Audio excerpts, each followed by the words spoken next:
Lu,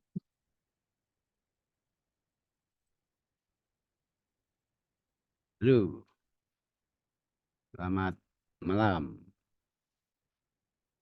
Bahkan mau dini hari. Assalamualaikum warahmatullahi wabarakatuh. Ya, seperti biasa, Pak D tetap berusaha untuk membuat forecast atau review forecast lebih tepatnya untuk weekly analysis untuk minggu ini. Minggu depannya antara tanggal 24 sampai dengan 28 Juni. Dan tapi nanti sebelumnya kita review karena minggu kemarin tanggal 17 sampai tanggal 22 itu sangat luar biasa. Khususnya gold. Dan nanti kita bahas apa faktor penyebab kenaikan gold dan sebaliknya penurunan gold dari sudut pandang baik fundamental dan sentimennya. Yang jelas pergerakan gold khususnya sangat dipengaruhi oleh berita-berita dari dolar indeks ya sebagai market movernya dari komoditas, energi, dan 7 mata uang lainnya di dunia ini.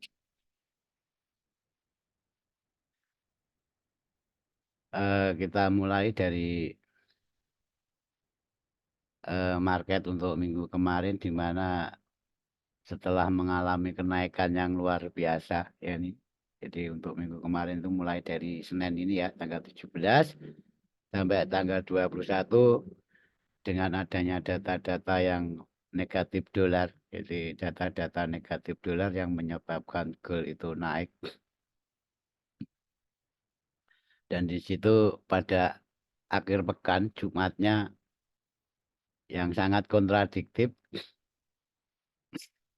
gold dapat penetrasi yang sangat luar biasa sampai ini penurunannya ini sesuai data itu -1 ini ya -1,61% ini yang sangat luar biasa tapi eh, masih di atas open mingguannya. Jadi open mingguan Seninnya itu masih di atas close Seninnya. Jadi harga close Seninnya itu belum berhasil di broken. Jadi di sini sudah sering saya wanti-wanti memang Jumat itu ada sesuatu yang menjadi kebiasaan di dalam market, lebih tepatnya memang, dan itu sering terjadi di mana Pak D sering mengatakan penurunan atau kenaikan saat di hari Jumat itu selalu ada dua misi. Satu itu mungkin taking profit dari buyer atau seller gold. Dan keduanya itu memang dapat daya dukung dari data atau berita. Di sini kita runtut pelan-pelan saja. Kita runtut pelan-pelan saja. Jadi kita review faktor yang mendorong gold itu naik untuk minggu ini ya, khususan untuk minggu ini. Naik itu yang jelas rilis data data ekonomi dari US, dari Amerika. Jadi dimulai data nanti kita lihat sekilas di kalender ekonominya. Jadi building permit atau izin mendirikan bangunan itu juga turun. Terus housing start atau pembangunan rumah baru juga turun. Retail sale juga mengalami penurunan. Jadi data itu rata-rata turun di bawah ekspektasi market atau di bawah ekspektasi eh, rata-rata analis di dalam sebuah konsensus itu yang menyebabkan apa itu salah satu faktor gold itu naik. Dan yang kedua faktornya adalah pernyataan dari pejabat-pejabat Fed di mana eh, masih ada tanda kutip keraguan, ada yang bernada hawkish, ada yang bernada dovish. Nah, di sini perannya, gold atau emas itu sebagai lindung nilai di saat keadaan tidak menentu, dia up, dia akan naik. Jadi kenaikannya gold itu lebih ke menekan data-data yang dari Amerika yang rilis minggu ini. Dan yang ketiga, ini faktor yang ketiga, jadi ada reaksi geopolitik. Jadi ada peristiwa geopolitik, kita semua tahu, baik di Timur Tengah, China dan Taiwan dan lain sebagainya, Israel dan Hamas, itu yang salah satu menjadi faktor kenaikan gold. Di sini saya rangkum lagi, saya ulas lagi kalau 3 faktor yang mendorong kenaikan gold akhir-akhir ini atau lebih tepatnya minggu ini adalah rilisnya data-data ekonomi dari Amerika yang dimana nilainya itu di bawah ekspektasi pasar, maka membuat gold itu naik. Dan yang kedua, pernyataan-pernyataan dari pejabat-pejabat Fed di mana ada yang bearish, ada yang bullish, itu menunjukkan kalau munculnya sebuah keraguan di market dan disikapi dengan kenaikan gold sebagai lindung nilai atau safe haven. Yang ketiga ada peristiwa geopolitik yang tadi saya sebut, adanya banyak konflik baik di Timur Tengah dan lain sebagainya.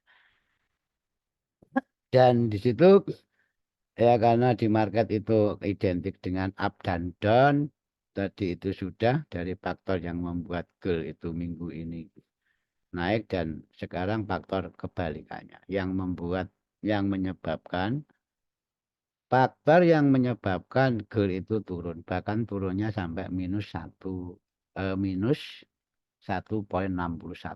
Ini adalah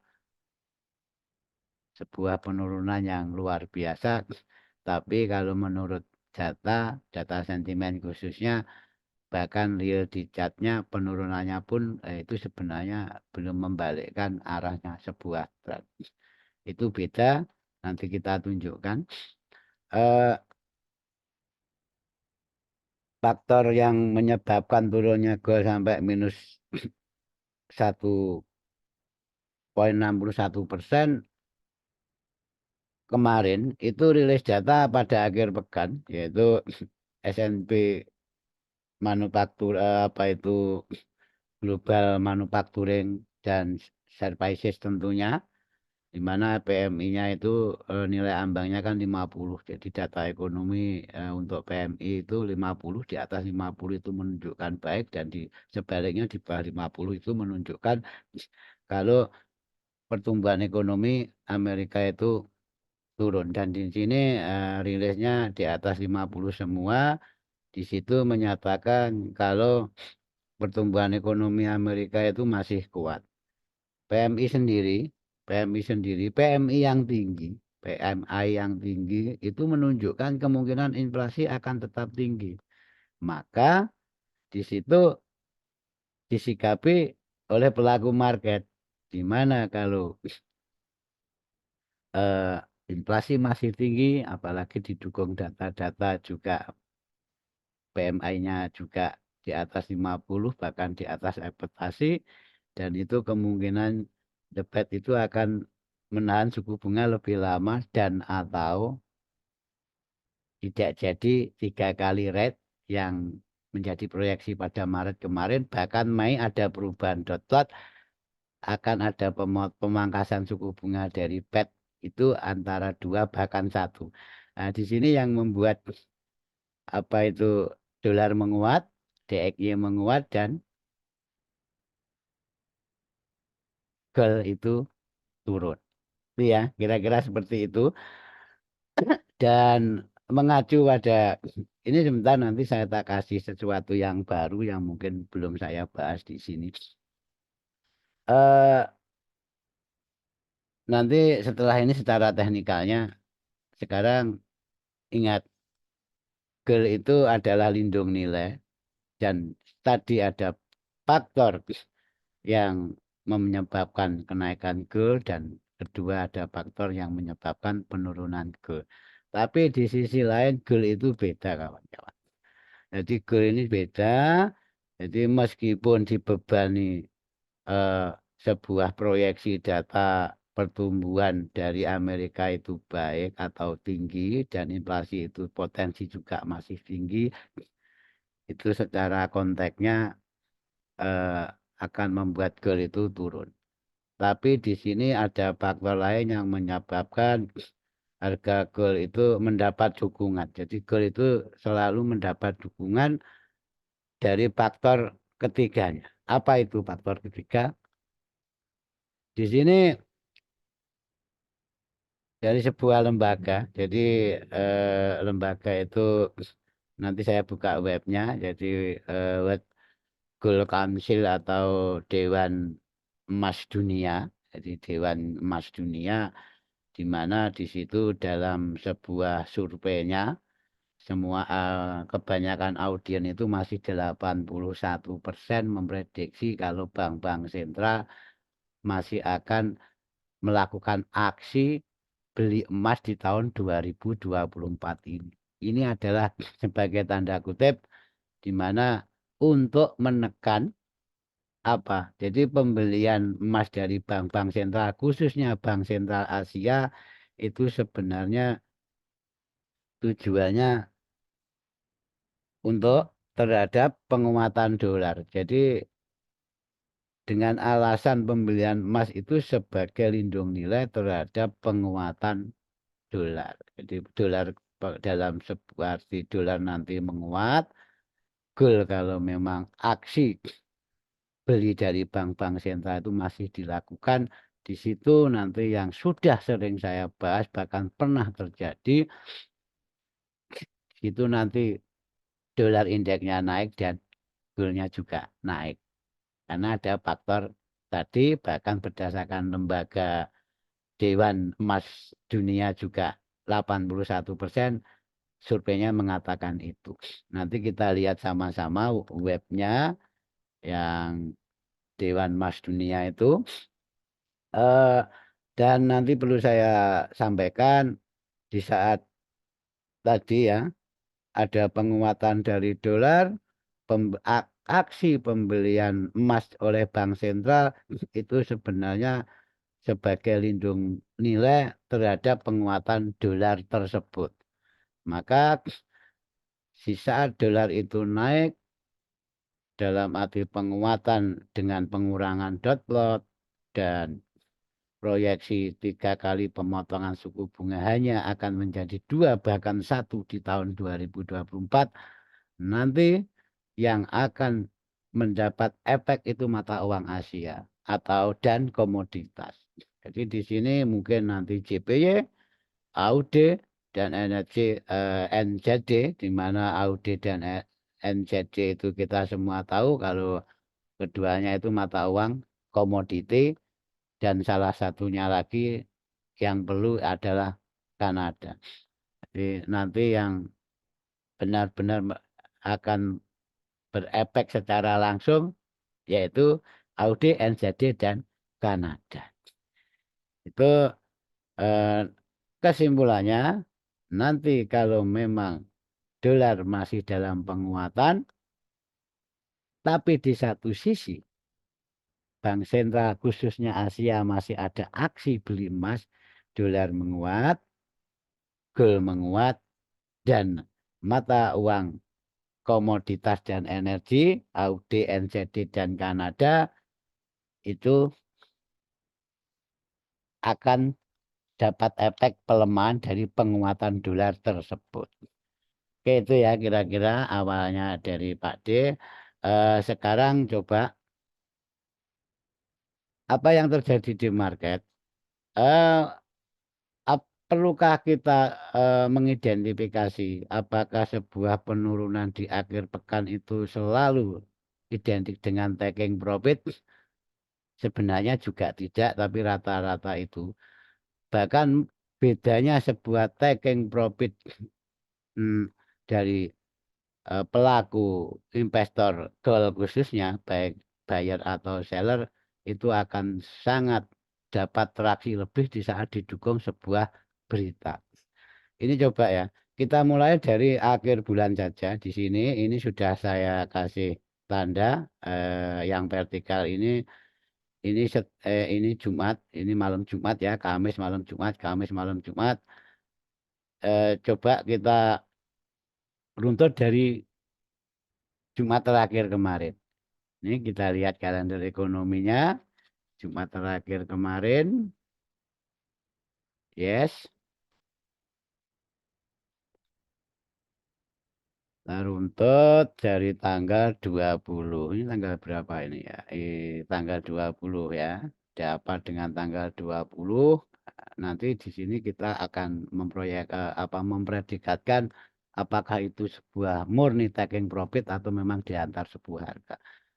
Ini pada Kamisnya tadi yang saya katakan ini adalah data-data yang menyebabkan dolar itu drop dan gold itu naik, di mana ini izin mendirikan bangunan dan pembangunan rumah baru ini turun di bawah ekspektasi market semua kawan-kawannya, turun di bawah previous dan konsensusnya, dan angka tingkat pengangguran juga mengalami apa itu nilai yang di atas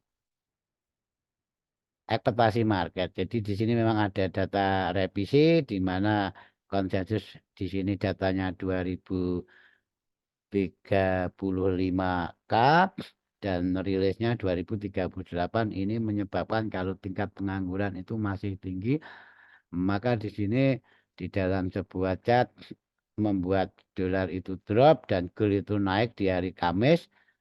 Sedangkan untuk Jumatnya itu sendiri ini ada data yang bertolak belakang, di mana S&P Global di sini fokus ke manufaktur dan komposit saja, di mana rata-rata data itu mengalami sebuah kenaikan di atas ekspektasi. Jadi ekspektasi market 51, rilisnya 51,7 di atas nilai previousnya.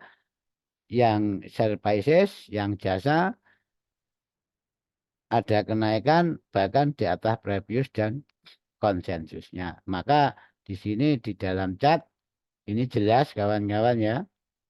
Ini saya analogikan. Ini kemasnya tadi yang data-data negatif dolar, goldnya naik. Begitu ada data positif dari dolar, goldnya turun. Nah, di sini kawan-kawan ya. Kalau ini menurut apakah ini taking profit Pak D? Enggak, ini enggak taking profit. Karena apa? Karena kenaikannya itu menetralisir bahkan close di atas candle bullish ini. Ini ya kawan-kawan ya. Dan kasus ini juga terjadi di sini. Jadi di saat minggu sebelumnya, itu Jumat sebelumnya, itu Kamisnya ada MFC, FOMC, maaf, ada FOMC.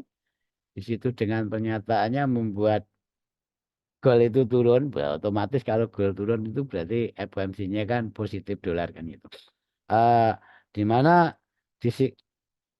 langsung pada Jumatnya tanpa ada enggak ada event, enggak ada event sama sekali, enggak ada event sama sekali. Nah, di sini di- dikatakan kalau ini memang sebuah taking profit.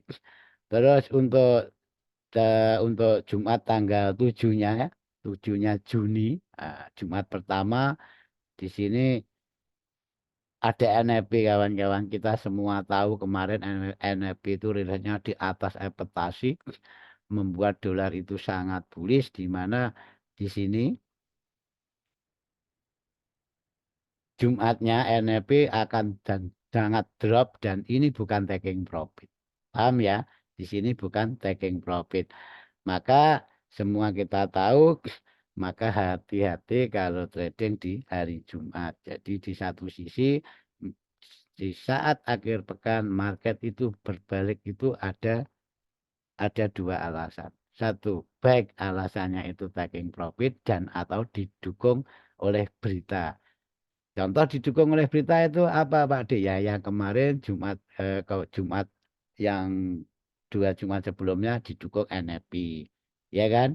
Terus Jumat yang sekarang didukung oleh PMI globalnya tadi. Oke, itu di sini akan saya sampaikan seperti yang saya kutip tadi, ini adalah Dewan Emas Dunia. Ini webnya kawan-kawan kalau ingin tahu. Jadi salah satu faktor yang membuat nanti eh, dolar itu naik, gold itu naik, salah satunya ini. Ini salah satunya ya. Dan ini berdasarkan survei dan data. Nah, ini webnya nanti bisa dibuka di laptopnya, PC-nya sendiri-sendiri. Ini Central Bank Survei 2024. Coba kita buka sama-sama. Bentar ya, sama-sama. Pak D tak sambil benain anu lampu. Yes, kita buka sama-sama. Ini adalah survei Bank Sentral Emas tahun 2024. Nah, di sini ya. Di sini adalah cat ini menggambarkan pada grafik satu ini total cadangan devisa. Jadi total cadangan devisa dunia ini tahun 2024-nya yang warnanya ini warna apa ini pokoknya. Warna pink atau violet ini. Ini ya. Terus yang grafik kedua nanti kita ke poin-poinnya saja. Grafik kedua itu proporsi total cadangan valuta asing dan emas. Jadi emas itu dikonversi kepada mata uang. Di sini. Ini datanya masih tinggi sekali. Ini ada banyak pilihan dan yang paling fokus survei itu di cat nomor 3 kawan-kawan ya. Di cat nomor 3 di mana tadi saya katakan mana toh yang menunjukkan eh, lembaga itu surveinya kok masih menunjukkan bank-bank sentral Asia dalam tahun 2024 itu masih aksi beli emas dan situ akan membuat emas itu naik dalam arti tertentu. Maksudnya ini bukan berarti emas terus melejit, enggak. Ini hanya salah satu faktor yang membuat emas itu naik seperti yang saya uraikan di depan. Di sini kawan-kawan ya, 2024 audien itu menyatakan kalau 81% Bank Sentral Asia masih akan ada aksi beli emas. Dan ini cenderung naik dari tahun ke tahun. Jadi 2023-nya hanya 71%, ini naik 10%. 22-nya 61% naik 10%. Berarti sini dari tahun ke tahun itu cenderung naik. Nah, ini loh. Jadi sejak COVID itu memang luar biasa. Jadi sejak Corona itu memang langsung bertindak yang namanya untuk lindung nilai. Untuk lindung nilai aset sebagai safe haven di saat pasca COVID langsung 75%. Dan di sini ingat setelah COVID mulai mereda juga mulai turun dari 75, bahkan di saat ada keraguan di market dan itu sendiri market movernya, the Fed-nya itu langsung disikapi 81%. Ini nanti salah satu faktor yang membuat gold itu naik, dapat minimal mendapat traksi kenaikan dari hantaman dolar itu sendiri dan atau bila mana yang saya katakan benar nanti suatu saat tadi saya singgung yang dapat efek itu mata uang Asia dan komoditas juga energi di saat dolar naik gold juga naik sedangkan yang lainnya mengalami pelemahan. Oke itu kawan-kawan ya. Semua clear sudah saya sampaikan sebisa Pak D. Sekarang kita ke teknikalnya. Apa yang akan kita lakukan minggu depan? Yes. Kita pakai A4 saja karena ini untuk weekly analysis kawan-kawan ya. Untuk weekly analysis sekarang sebelum kita melakukan analisa untuk minggu depannya alangkah baiknya kita mereview eh, apa yang terjadi khususnya gold di minggu kemarin. Ini ya, saya akan fokus titik awal sebuah penurunan gold itu dimulai gold setelah membuat air rek di sini kawan-kawan ya. Ini air rek di situ dan di sini low-nya otomatis kita tahu kita mempunyai dua level awal dari sebuah gerakan dari gerakan naik dan gerakan turunnya, high low-nya, di mana harga hari ini sampai hari ini mulai high pada tanggal 7 Juni, Pak, dan low-nya pada tanggal 8 Juni itu masih kokoh. Jadi belum ada higher high dan belum ada lower low di antara swing high dan swing low yang diciptakan pada tanggal 7 dan 8 Juni kemarin. Ini batuk rokok terus. Oke ya, itu dan setelah ada sebuah kenaikan itu pun masih membuat lower high di sini kemarin. Bahkan yang bisa dikatakan menetralisasi hampir kenaikan minggu ini mulai dari Senin gitu kan. Mulai dari Senin. Jadi di sini saya kutip lagi Senin itu sudah mulai ada kenaikan yang sangat luar biasa saat harga itu retest, maka dengan adanya data yang drop dari dolar besoknya positif lah di sini loh yang namanya taking profit didukung data itu ini ya kawan. Jadi kalau taking profit nggak didukung data, itu biasanya hanya sampai di level-level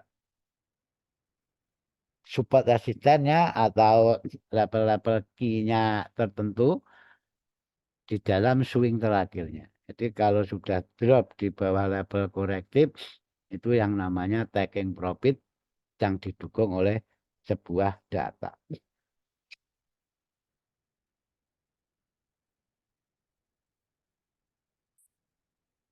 Lanjut.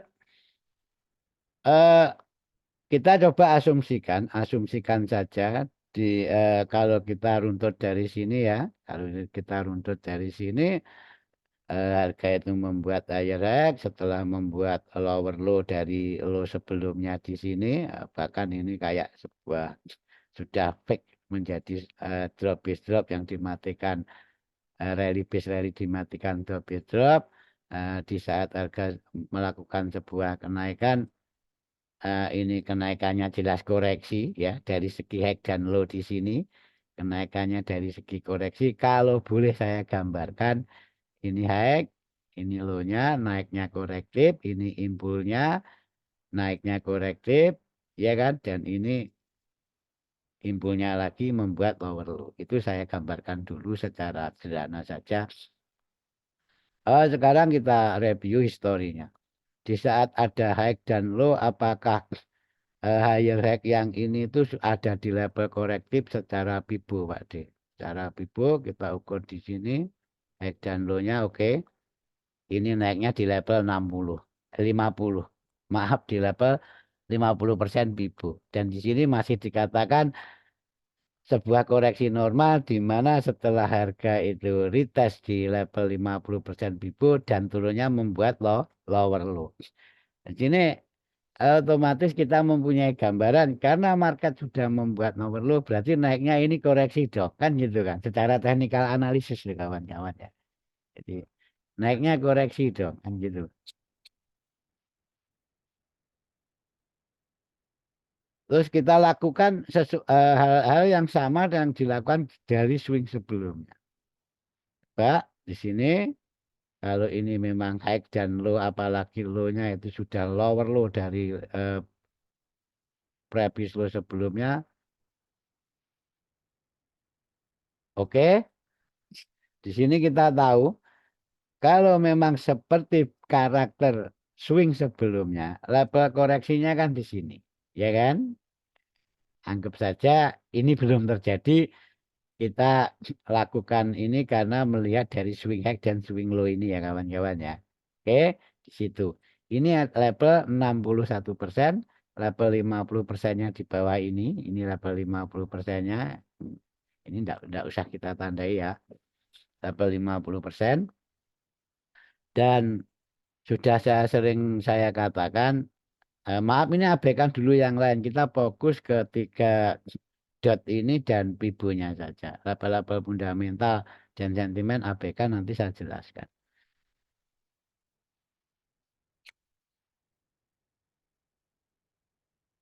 Dan pibo ini sudah saya adjust, bahkan ini adalah pibo yang bisa merekam sebuah backout kawan-kawan ya. Eh, Maka di sini adalah sebuah level yang kita namakan level last liquid. Ya, ini bahasanya Pak D lah biar enak.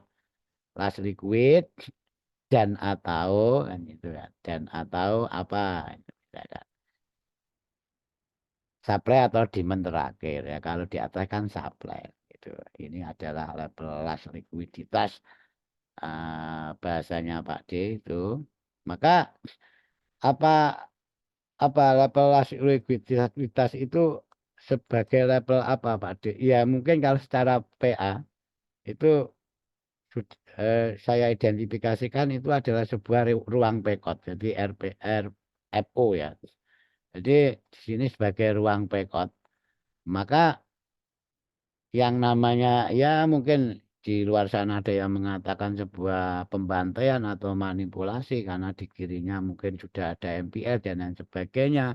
Yang jelas trader itu dimanapun juga kalau memang trader yang mengasumsi sebuah sejarah dan memandang impul dan korektifnya, mereka akan menitik beratkan pada level ini, ya kan? Level 61,8% ini akan dititik beratkan sebagai level untuk sell. Demikian juga di sini ada resisten sejajar dan ada sebuah base, dan di level 2 ini ya 2360 sampai 65 itu pun dijadikan seller akan masuk.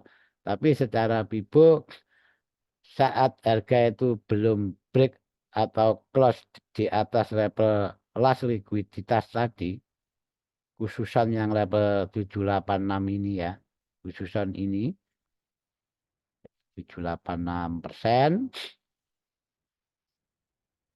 78,6%.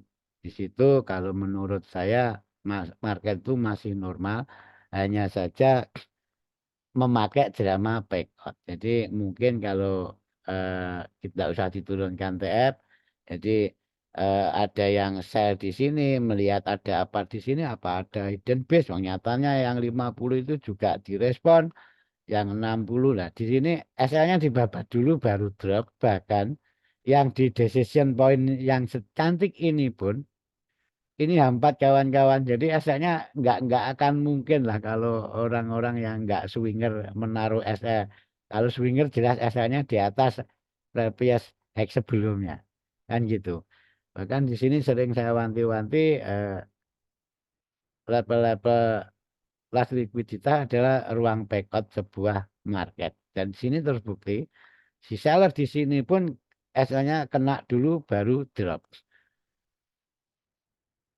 Ya, untuk amannya gimana ya? Untuk amannya kita mencari PA-nya di sini, memastikan itu sebuah konfirmasi. Kalau dia mau turun seperti yang sudah kami sampaikan, baru kita masuk sell. Lebih baik terlambat dan akan membuat kita selamat. Oke ya, itu kira-kira dari Pak D, dari sekilas review kemarin. Maka penurunannya ini sebenarnya dikatakan normal juga masih normal. Kenapa? Ya normalnya karena memang dalam konteks masih toleransi backout sebuah market. Oke, di situ ini saya hapus. Sekarang gini ya, di dalam sebuah ring harga yang high low-nya yang sangat kokoh, sangat kokoh dan belum teranulir dari lower low ataupun higher high yang baru, kita butuh level-level median, level tengah, level kontrolnya.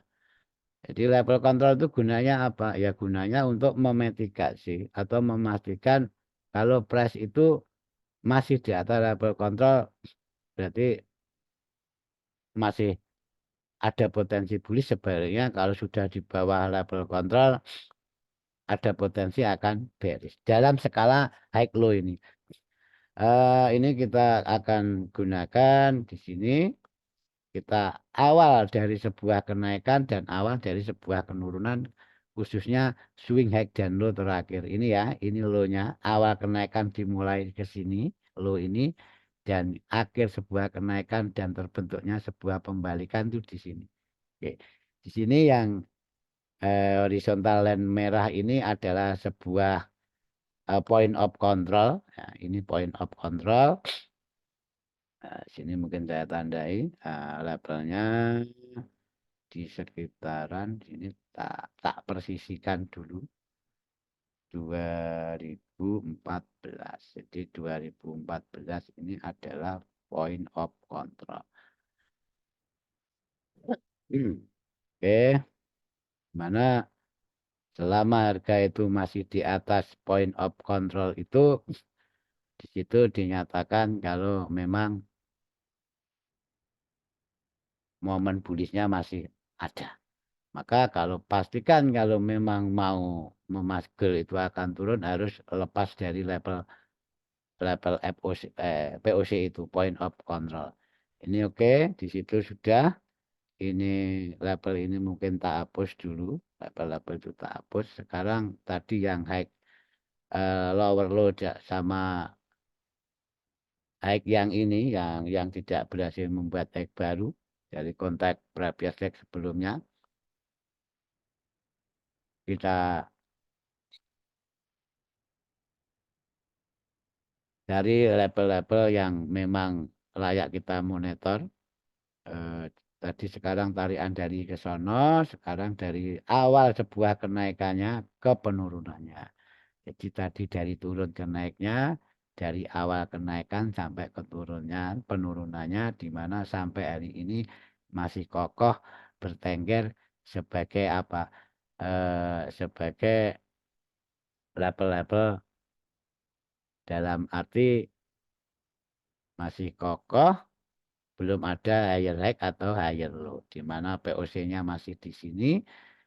Oke, dan di sini saya melihat ini adalah sebuah value gap. Kalau menurut saya, mungkin bisa diartikan sebagai, ada bahasa yang mengatakan itu minus development atau gap value, itu aja lah paling enak, itu aja gap value, dimana kita dapat dari itu. Nah, di sini. Dan ini adalah level-level penting skala swing itu, kawan-kawan. Jadi di dalam sebuah penarian sebuah volume ring tadi ada dua level. Satu adalah level point of controlnya, ketiga adalah level-level dari skala gapnya itu sendiri. Tuh, oke, coba ini supaya enak dipandang mata. Oke, ini kita kasih notice saja value gap, di mana itu akan menjadi level pantau kita, secara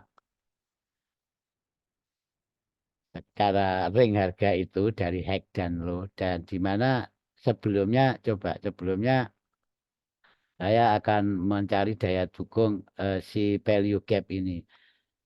Apakah ada sesuatu di dalam sebuah value gap itu, kita cari, kita turunkan TF, ya, kita turunkan TF, ya, oke, sip.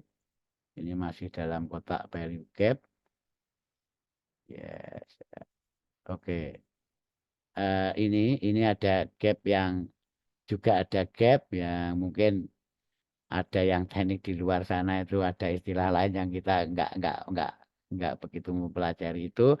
Yang jelas saya akan pantau di sini ada rally base rally, di mana di situ sudah apa ada validasi dan ada baseline back di sini. Nah, ini kawan-kawan ya, ini M5 loh, jarang-jarang loh saya. Ini hanya mencari sebuah opportunity saja, memastikan kalau memang level-level ini penting, maka saya akan menemukan sesuatu di sini. Oke ya, sini, sip, akan maksimal di sini. Yes, nah, biar tebal dan mempunyai warna lain. Yes, 30%. Data sono, satu ke persen. Oke, ini ya, ini kawan-kawan ya, sip.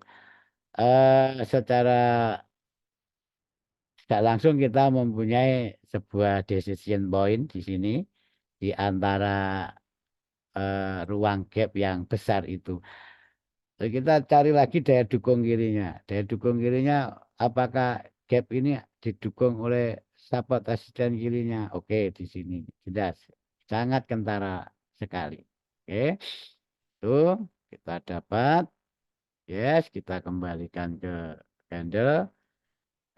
Kita persisikan poinnya saja. Ini,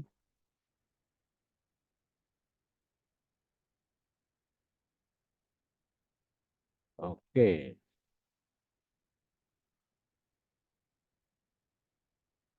4890. Kita pakai angka-angka genap saja. Oke.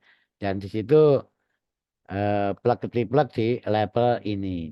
Kita kasih notos saja. Yang kalau sama padi yang enak-enak saja. Supply. Gitu aja kan. Supply. Oke. Kadang-kala malah padi itu kebalik kok. Gitu. Ini supply. Nanti dan di situ eh, didukung support asisten kirinya ini. Support asisten. Dan ada level value gap-nya dari penarian di sini tadi, di mana harga sekarang itu masih di atas point of control. Oke ya kawan-kawan ya, sekarang kita akan mulai fokus ke roadmap-nya atau weekly analisnya karena Jumat nanti ada eh, core PCI kawan-kawan ya. Jumat ada core PCI, hati-hati. Jadi menjelang Jumat nanti saya prediksi market itu akan konsolidasi. Jadi konsolidasi, tapi kalau konsolidasinya goal itu beda, ya kan? Di sini saya sarankan jangan trading panjang dulu. Jangan trading panjang-panjang dulu sebelum ada penegasan data dari core PCI. Nanti mungkin bisa saya kasih informasinya, rilis datanya. Oke, situ ya. Sekarang ini tak hapus dulu, ini tak hapus dulu. Dan saya sampaikan kalau level-level di sini yang per 50 pip ini adalah level sentimen. Itu juga by data. Mungkin yang sudah kenal Pak D lama tak sudah paham ini dapatnya dari mana kan itu. Oke, sini ada sebuah trendline. Ya, ini ada sebuah trendline dan trendline itu secara tidak langsung sejajar dengan point of control. Oke.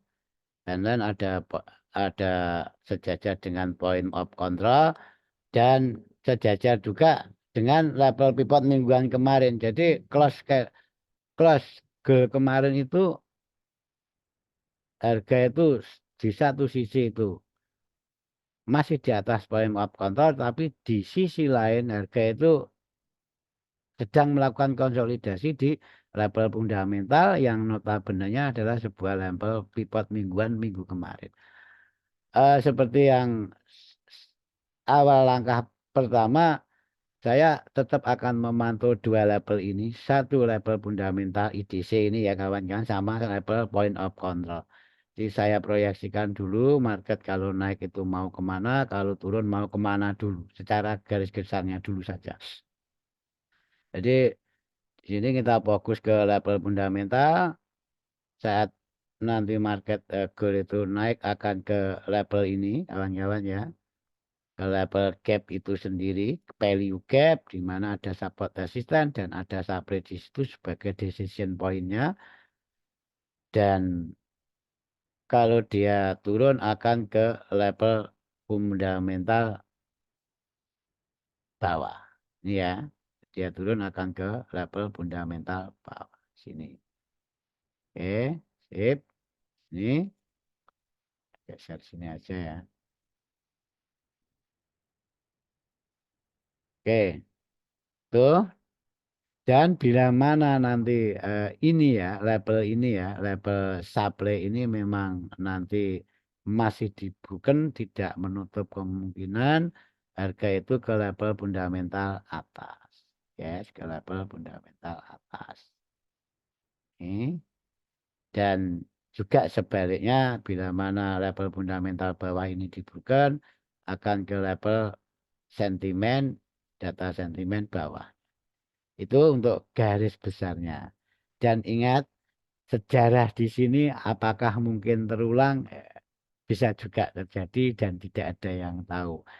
Ya kalau memang coba ya, kalau ini ya kita akan mencari dukungan level 2360 sampai 65 di mana ada level fundamental 2363 ini.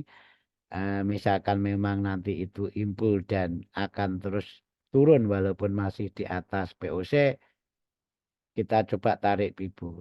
Dan di sini kawan-kawannya, setelah kita tarik pibu, ingat seperti Pak dikatakan yang tadi, di sini adalah level last likuiditas tadi. Yes. Atau apa? Ruang backout. Ya.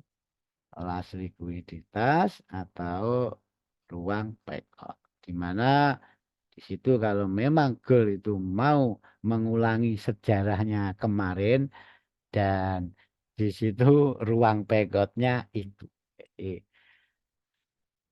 untuk menyikapi ruang pegot gimana? Ya, ya di sini memang kita itu daripada menjadi korban seperti yang kemarin ya. Kalau mau sell di sini itu nunggu konfirmasi. Lebih baik konfirmasinya yang mana, Pak Dik? Ya konfirmasinya lihat PA-nya di situ. Pastikan gold itu kalau saya loh ya, kalau saya pastikan close candlenya H4 atau H2 itu di 234890 dulu. Ini kita baru sell yang itu ya. Baru sell. Kalau mau sell langsung di sini ya pastikan dulu harga membuat APA-nya akan membuat sebuah penurunan baru masuk karena sangat resikonya apa? Resikonya seperti sejarah kemarin di mana di level-level ini, level-level gap ini memang gap ini kayaknya memang harus ditutup harga itu biasanya seperti itu. Tapi ya kita itu nggak tahu dalam karakter penutupannya memang di broken clean body dan atau reject itu semua tergantung market akan melakukan apa. Ini kawan-kawan ya langsung kita proyeksikan di mana nanti kalau level IDC atas dan level itu masih sebaris dengan level last likuiditas di mana level sentimennya 60 sampai 65. Kalau level ini memang di broken, ini sudah nggak koreksi lagi kawan-kawan. Membuat air rek dari ini, kita tunggu koreksinya di level fundamental atau last likuiditas tadi, harga akan ke level fundamental berikutnya. Ini.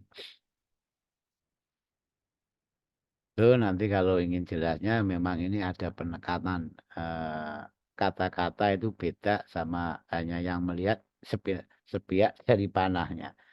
Ini bedanya di situ. Oke ya. Terus kita fokus di sini karena harga masih di atas point of control. Berarti selama harga itu masih di atas level itu, gold itu masih ada kenaikan. Apalagi ditunjang sebuah trendline. Oke, untuk amannya, apapun yang dilakukan harga, saya akan memantau dan harga itu saya tunggu close di atas level fundamental itu. Level fundamental yang 2320 ini loh, yang kuning ini ya. Atau lebih lebih confident-nya membuat harga itu close di atas level ini, rectangle birunya Pak D itu, tunggu retrace di level fundamental tersebut, dan kita langsung ke level gap ini. Oke, itu ya. Itu kira-kira dari Pak D. Dan di sini ingat, ini juga resisten kuat, apalagi sangat apa itu bahasanya apa itu lebih dari satu, ya kan? Ini resistennya berbaris lebih dari satu. Apakah itu kuat? Ya sangat kuat. Itu kuat. Di sini levelnya 2335, oke. Dan angka psikologi goal sampai hari ini tuh masih bertengger di level 2300. Oke ya, di sini dan di situ juga ada level sentimen juga kebetulan. Ya. Oke, di bawah level 2300, di atasnya 2335. Di sini cara menyikapinya kawan-kawan ya, cara menyikapinya ini kalau kalau saya ya ini tak hapus dulu, tak ulangi lagi. Harga itu entah ke level POC atau tidak kita nggak mau tahu, yang penting eh, harga itu saat close di atas level IDC atau level fundamental itu, apalagi di atas key level kita turun. Nah, di sini kita itu dipastikan berhenti dulu melihat reaksi di level support resisten kuat itu 2335 ya. Berhenti dulu di sini. Kalau memang sudah terlatih, alurnya jelas, harga masih di atas point of control, tunggu turunnya entry. Kalau sudah entry di sini re-entry, baru ke sana. Oke ya, mungkin agak ribet ya kata-kata Pak D. Ya, itu maksud saya seperti itu. Jadi jangan heran kalau waduh entry-nya ke harganya kembali ke level entry. Di saat harga kembali ke level entry dan di situ sudah ada sebuah konfirmasi, ya nggak usah ragu, yang penting sudah ada SR. Bahkan belum entry di situ sebenarnya entry yang low risk, yang belum punya entry dia masuk resikonya sangat sangat low dibanding entry awalnya. Bahkan kalau memang sudah di backtest dan atau di jurnal, di saat harga seperti ini konfirmasi kembali itu re-entry. Semua itu ya juga pakai metode, jadi bukan berarti re-entry karena emosi, oke ya. Oke, di sini tadi ruang value gap-nya secara volume ring tadi, di situ kalau terjadi sebuah rejeksi dan atau cari PA-nya kita ambil seri sono, oke ya. Ini dan ke level fundamental atau level IDC bawah. Oke, itu. Ya karena memang ada news besar, nanti kita itu harus level to level saja dulu daripada nanti kecewa. Oke, situ, dan ingat di sini kalau memang drama nanti terulang, ini akan terjadi karena ini adalah ruang backout di mana itu adalah last likuiditas. Jadi mungkin dramanya seperti ini, seakan-akan mau turun tapi ambil ke atas dan dia akan turun. Ini kan, biasanya kan ini yang sangat membuat kita jengkel. Oke, maka situ kita fokus saja di sini mencari konfirmasi, tetap konfirmasi saya utamakan. Karena hanya dengan konfirmasi itu kita akan selamat. Oke, kita seperti biasa tetap di level support resisten itu kita mencari apa itu reaksi harga di situ parsial dan atau kita cut profit dulu baru menunggu apa yang akan dilakukan harga selanjutnya. Ini ya kawan-kawan ya. Dan mungkin untuk lebih jelasnya di sini tak kasih catatan saja. kalau memang market itu mau mengulang sejarah seperti Jumat kemarin. Di sini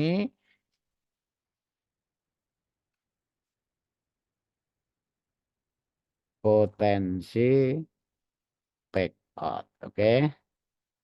Jadi kalau sudah saya kasih catatan itu mungkin supaya eh, Anda itu lebih hati-hati. Oh, di situ ada potensi payout katanya Pak D, yang berarti oh kalau ada payout itu berarti saya akan menunggu dulu konfirmasi baru saya masuk sell, kan gitu kan.